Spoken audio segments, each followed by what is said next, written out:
What's something that I hear all INFJs say in therapy?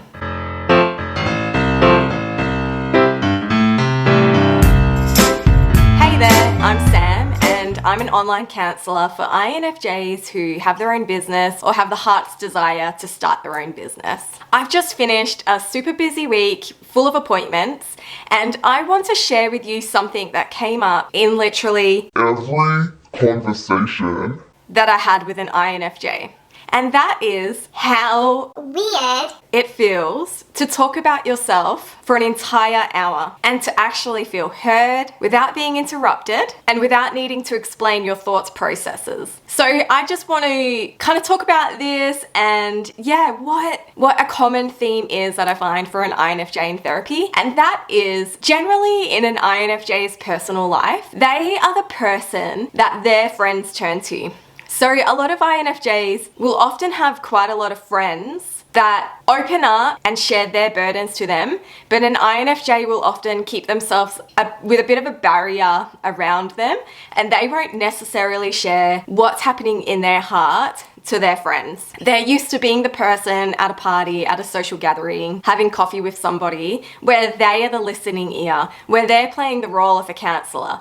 And it feels really comfortable for the INFJ to be that person. It feels really comfortable for them to deflect the attention off themselves and put it on the other person and hear all about them, hear all about their lives. And so generally what happens for an INFJ when they first start counselling is that it feels really, really freaking weird for them to sit there for an hour and to talk about themselves and to have the other person paying attention to them, asking them questions about their life, asking them the deep, hard-hitting questions. I often hear that they are so used to people just wanting to talk on that surface level that it feels really nice and really freeing to be able to, straight from the get-go, get into the deep, hard, heart, even spiritual side of themselves. I find that in the first couple of sessions, it can take a while for the INFJ to actually really open up because they haven't had a lot of practice to be able to do so. And when they've tried to in the past,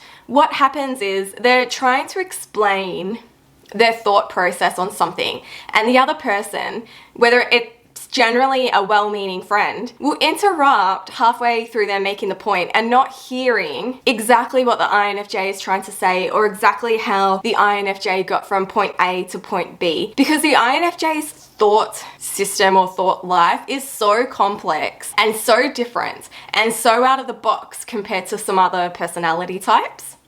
And so that can be really weird for the INFJ to finally be in a space where they don't need to explain themselves. They don't need to explain how their thinking is. They don't need to explain how they got from the beginning to the conclusion, but they're actually being heard and their experience is being validated.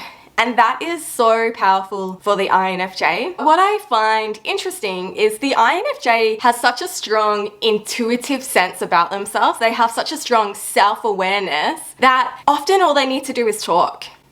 Just talk and have me ask them the right questions to help them think in a different way. And what generally would happen is, as the INFJ is talking, they're able to find clarity on the situation. They're already self-aware. They already have the intuition. Sometimes it just takes talking to actually figure out what their intuition has been trying to tell them. For them to actually have perspective and to understand what they're feeling about it and to find the answers within themselves. My role is to empower the INFJ. My role is not to tell a person what to do or how to feel about something. I have full trust in the people that I see that they do know who they are and they do know what they want out of life. It just takes someone to draw it out, for them to talk about it. So if you're an INFJ and you have been thinking about therapy, but you also feel like maybe it's not for you, I want to encourage you to give it a go, because you might actually find it's really powerful and it's really validating and quite healing for the INFJ.